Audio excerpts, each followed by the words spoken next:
नमस्कार प्यारे विद्यार्थियों, स्वागत है आप सभी का हमारे YouTube चैनल UTV क्लासेज में। आज हम पढ़ेंगे भारत भूगोल के दूसरे पार्ट में भारत की स्थिति के बारे में कि ग्लोब के अनुसार भारत की स्थिति क्या है।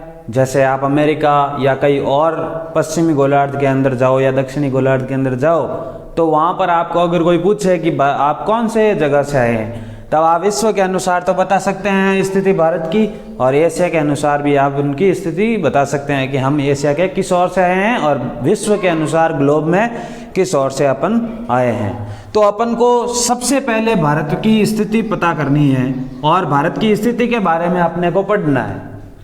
भारत भूगोल के अंदर सबसे पहले अपन क्या पढ़ेंगे? भारत की स्थिति के बारे में पढ़ेंगे। ठीक है, तो सबसे पहले विश्व के अनुसार जो भारत की स्थिति है वो है उत्तरी पूर्वी गोलार्ध के अंदर। अगर आपको कोई पूछे या प्रश्न आ जाए ऐसा कि विश्व के अनुसार भारत की स्थिति क्या है, तो है उत्तरी पूर्वी गोलार्ध। जैसे देखो, जैसे गोलार्ध है ये वाला, तो इसको मैं इस प्रकार से बांटता हूं। तो ये वाला जो ऊपर वाला हिस्सा हो गया इसको बोलेंगे उत्तरी गोलार्ध, और नीचे वाला जो हिस्सा हो गया इसको बोलेंगे दक्षिणी गोलार्ध। ऐसे बांटता हूं तो ये वाला हो गया पूर्वी गोलार्ध और ये वाला हो गया पश्चिमी गोलार्ध। भारत की स्थिति यहां पर है, तो ये दिशा कौन सी हो गई? उत्तरी पूर्वी दिशा हो गई। इसीलिए ये कौन सा गोलार्ध हो जाएगा? उत्तरी पूर्वी गोलार्ध हो जाएगा। अब आपको ऑप्शन के अनुसार कार्य करना है।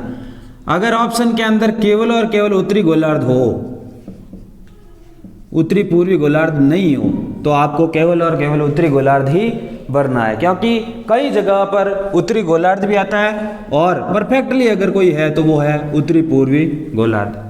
ये स्थिति आपको समझ में आ गई होगी। उसके बाद एशिया की बात करें तो एशिया आपको पता है ऐसा, और यहाँ पर भारत की स्थिति है तो दक्षिण की ओर हो गई। सिंपल सी बात है ये तो एशिया के अनुसार, एशिया महाद्वीप के अनुसार दक्षिण दिशा के अंदर भारत स्थित है। एशिया महाद्वीप विश्व का सबसे बड़ा महाद्वीप, सबसे बड़ा क्षेत्रफल में और जनसंख्या में। क्षेत्रफल और जनसंख्या में सबसे बड़ा महाद्वीप है एशिया महाद्वीप। अब आप लोगों के लिए एक प्रश्न है। प्रश्न यह है कि महाद्वीप क्षेत्रफल में और जनसंख्या में, महाद्वीप क्षेत्रफल में और जनसंख्या में छोटा कौन सा है? मतलब क्षेत्रफल की दृष्टि से कौन सा छोटा महाद्वीप है और जनसंख्या की दृष्टि से कौन सा छोटा महाद्वीप है, ये आपको कमेंट करके जरूर बताना है। अब बात करते हैं अक्षांशीय स्थिति की, भारत की अक्षांशीय स्थिति की। इसको अपन डायग्राम के माध्यम से समझते हैं। जैसे मैंने ये बना दिया भारत का एक समझने वाला थोड़ा सा डायग्राम। ओके, अब यहाँ पर ये दिशा हो गई भारत की पश्चिम दिशा। कौन सी हो गई? ध्यान से देखना इनको, ये यहाँ पर बहुत मिस्टेक होती है। और ये दिशा भारत की कौन सी हो गई? पूर्व। ये दिशा भारत की कौन सी हो गई? दक्षिण। और ये दिशा भारत की कौन सी हो गई? उत्तर। अब बात करते हैं विश्व के अनुसार, तो गोलार्ध देखो इस प्रकार से बटाया। ठीक है, ये वाली जो स्थिति है ये वाली देख रहे हैं अपन इधर, ये मतलब ये छोटा वाला। तो यहाँ पर देखो ये जो देशांतर आ रही है सारी की सारी यहाँ से लगाकर यहाँ तक, ये सभी क्या कौन सी देशांतर है? पूर्वी देशांतर है। कौन सी देशांतर है? पूर्वी देशांतर है। और यहाँ पर ये जो रेखाएं हैं वो क्या है? दक्षिणी देशांतर। और जैसे जैसे अपन ऐसे ऊपर बढ़ेंगे तो उत्तरी गोलार्ध के अंदर कौन सी होगी? सब उत्तरी अक्षांश होगी। कौन सी होगी? उत्तरी अक्षांश होगी। तो यहाँ पर विश्व के अनुसार भी उत्तरी अक्षांश है और यहाँ पर भी उत्तरी अक्षांश है। यहाँ पर भारत की दिशा उत्तर है और भारत की दिशा यहाँ पर क्या है? दक्षिण। यहाँ पर भारत की दिशा पूर्व और यहाँ पर क्या है? पश्चिम। पर विश्व के अनुसार ये भी पूर्व है और ये भी पूर्व है और ये उत्तर है और ये भी उत्तर है। ये ध्यान रखना। ओके, अब बात करते हैं अपन पूर्व से पश्चिम की ओर या पश्चिम से पूर्व की ओर भारत की चौड़ाई। ये जो भारत की चौड़ाई लिखी हुई है 2933 किलोमीटर। अब 2933 किलोमीटर ये इस प्रकार से है।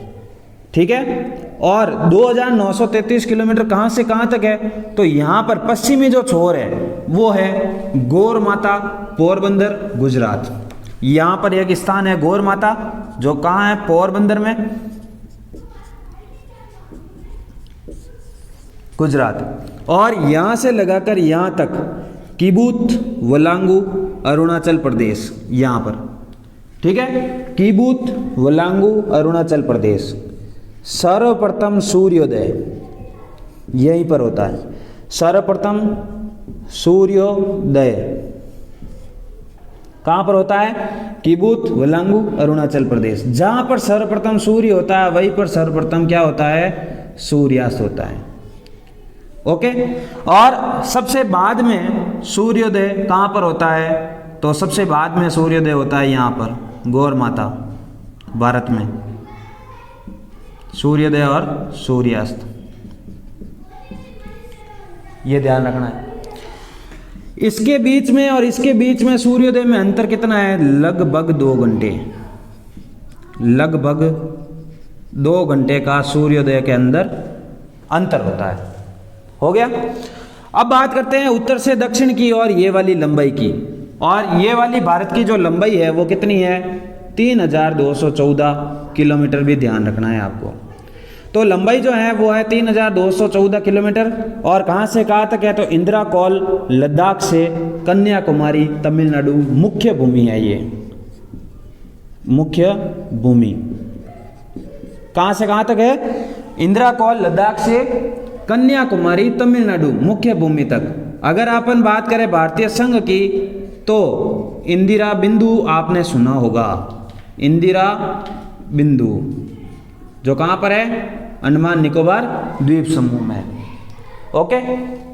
उसके बाद बात करते हैं अक्षांशीय स्थिति की। अब सबसे पहले ये बात करनी है अपने को। तो अक्षांशीय स्थिति की बात करते हैं तो यहाँ पर ये कौन सी आएगी? पूर्वी देशांतर भी आएगी और यहाँ पर भी क्या आएगा? पूर्वी देशांतर। ये मैंने अभी बताया आप लोगों को। किस प्रकार से? कि ये जैसे 0 डिग्री मान लेते हैं तो इसके इधर सभी पूर्वी आएगी और भारत यहाँ पर है तो भारत के इधर भी और इधर भी दोनों और पूर्वी होगी। तो यहाँ पर भी पूर्वी देशांतर और यहाँ पर भी पूर्वी देशांतर। अब आपको संख्या याद रखनी है। यहाँ पर होगा 68 डिग्री और 7 मिनट पूर्वी देशांतर और यहाँ पर होगा 97 डिग्री 25 मिनट पूर्वी देशांतर। अगर आपको पूछे कि भारत की देशांतरीय स्थिति क्या है तो 68 डिग्री 7 मिनट पूर्वी देशांतर से 97 डिग्री 25 मिनट पूर्वी देशांतर तक। सबसे पहले सूर्योदय कहाँ होता है? किबूत वलांगू अरुणाचल प्रदेश। सबसे बाद में कहाँ पर होता है? गौर माता पोरबंदर गुजरात में। सबसे पहले सूर्यास्त कहाँ पर होता है? तो किबूत वलांगू अरुणाचल प्रदेश। और सबसे बाद में सूर्यास्त कहाँ पर होता है? तो गौर माता पोरबंदर गुजरात में। बात करते हैं अक्षांशीय स्थिति की। तो कन्याकुमारी जो अक्षांशीय स्थिति है वो है 8 डिग्री 4 मिनट उत्तरी अक्षांश। अब ये किस प्रकार से? तो ये भी देख लो आप, उत्तर की ओर ही है ये पूरा भारत। तो यहाँ पर भी उत्तर है और यहाँ पर भी उत्तर, यहाँ पर पूर्व और यहाँ पर पूर्व, तो उत्तर और उत्तर, तो दोनों और उत्तर आएगा। यहाँ पर भी 8 डिग्री 4 मिनट उत्तरी अक्षांश आएगा और यहाँ पर 37 डिग्री 6 मिनट उत्तरी अक्षांश आएगा। 37 डिग्री 6 मिनट उत्तरी अक्षांश आएगा। तो अक्षांशीय स्थिति भारत की क्या है? 8 डिग्री 4 मिनट उत्तरी अक्षांश और 37 डिग्री 6 मिनट उत्तरी अक्षांश तक। और देशांतरीय स्थिति क्या है? तो 68 डिग्री 7 मिनट पूर्वी देशांतर से 97 डिग्री 25 मिनट पूर्वी देशांतर तक देशांतरीय स्थिति है। तो ये थी भारत की स्थिति। इस स्थिति के बारे में आपको पढ़ना जरूरी रहता है भारत भूगोल के अंदर। सबसे पहले भारत भूगोल को पढ़ने के लिए आपको पहले उसकी स्थिति पता करनी होगी। अब अगले पार्ट के अंदर अपन पढ़ेंगे भारत का आकार, कि भारत का आकार कैसा है। अपन ने अभी स्थिति के बारे में पढ़ा, अब अपन नेक्स्ट पार्ट के अंदर क्या पढ़ेंगे? भारत का आकार। तो स्थिति के बारे में आपको किस प्रकार की जानकारी कैसी लगी उसके बारे में आप हमें कमेंट करके ज़रूर बताएं। वीडियो अच्छा लगा हो तो लाइक करें, इसको शेयर भी करें और हमारे चैनल को सब्सक्राइब करें, क्योंकि जब आप सब्सक्राइब करते हैं तो हमें थोड़ा मोटिवेशन मिलता है, क्योंकि हम भी ऐसा मेहनत करके वीडियो बनाते हैं। वीडियो देखने के लिए बहुत बहुत धन्यवाद।